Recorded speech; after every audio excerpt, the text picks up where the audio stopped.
While the coronavirus pandemic ravaged the global economy, the repercussion carved into rural America was its own animal. Advocates say unemployment, mental health, and food security issues hammered many areas already in the midst of long-term decline. When we look here in Iowa, we have seen a population drain, especially over the past 40 years. And we've also been watching that drain not only from a statewide perspective, but within the state.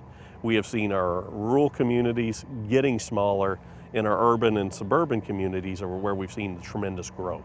Dr. Chad Hart is an agricultural economist at Iowa State University. He worked the family meat locker back home in southwest Missouri and says the sticker shock of hefty retail prices back in 2020 due to COVID-hobbled workforces at corporate packing plants revealed an edge for nimble operations like where he grew up. When you go into your big grocery stores, everything's prepackaged. You're sort of buying what they want you to buy.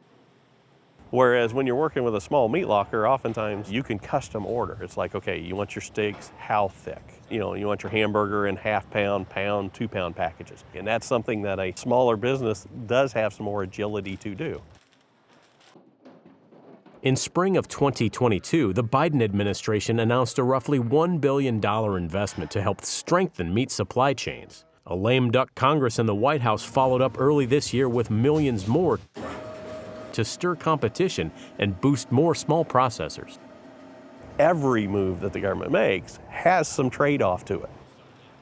Hart says rural businesses should build on pandemic-related momentum because urban centers offer more goods at lower prices to consumers accustomed to driving long distances. We make everything homemade, fresh. There's not too many places like this anymore, really. We still do it the old-fashioned hard way. Some have turned that exodus on its head for decades, drawing an array of customers by focusing on value-added niche markets. Between fresh-cut steaks and counter lunch meats and, different kinds of sausages and bacon, jerky, I would say we're probably pushing 2,000 pounds a week. Josh Dreps is a sixth-generation co-owner of City Meat Market in New Albin, Iowa. Grocery and other businesses have closed up shop here over the years as distributor favor drifted to nearby La Crosse, Wisconsin. Dreps' family store, in operation since 1882, has endeavored to plug some of those food-related gaps while diversifying their traditional meat offerings, which have captivated carnivores for generations. Word of mouth has really helped, and I would say that's our greatest advertisement. 36.16. It's a dad that brings his son in, and then his son comes back with his dad in a wheelchair, and he's bringing his grandson along. But, a lot of times there's people that we've never seen before. And what brings you here? Oh, nothing. We just heard that this is a good place to come, so we decided to make a day trip. So, we get people from all around. We're still sending packages from Florida to Texas, Washington, everywhere in between. 2020 U.S. Census data confirms Professor Hart's rural flight claims, which he adds can result in small towns competing with each other for more scarce consumer dollars. The locker plants that have survived up to this point oftentimes aren't just locker plants by themselves. They are doing something else that's helping draw those customers and keep those customers with them for the long haul. The backlog is tough. We're booked out almost through 2024. Try to leave a little room for some that we missed or people forgot. The quarters and halves and whole beef, a lot of different people buying them now that never did before. They got big. Elma Locker and Grocery in Elma, Iowa has bucked the trend as well.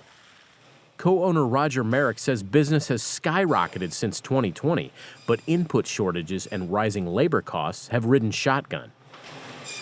His skilled crew motors through some 20 head of cattle and 30 hogs per week, along with seasonal wild game. Good beef, good Iowa corn-fed beef, good burger. It's just tough to book beef 2 years in advance, and you still don't even have the bull bought yet. Some 15 years ago, a previous locker and separate grocery store folded, so Merrick left a good job with a local co-op to partner up in offering both essential food businesses under one roof. The community has supported them through the Great Recession, COVID, and inflation. Groceries are 30–40% higher. On a little store like this, it's a little bit tougher for us to get our volume and low prices. Profit margins are pretty low on the grocery because we're probably a little higher to start with.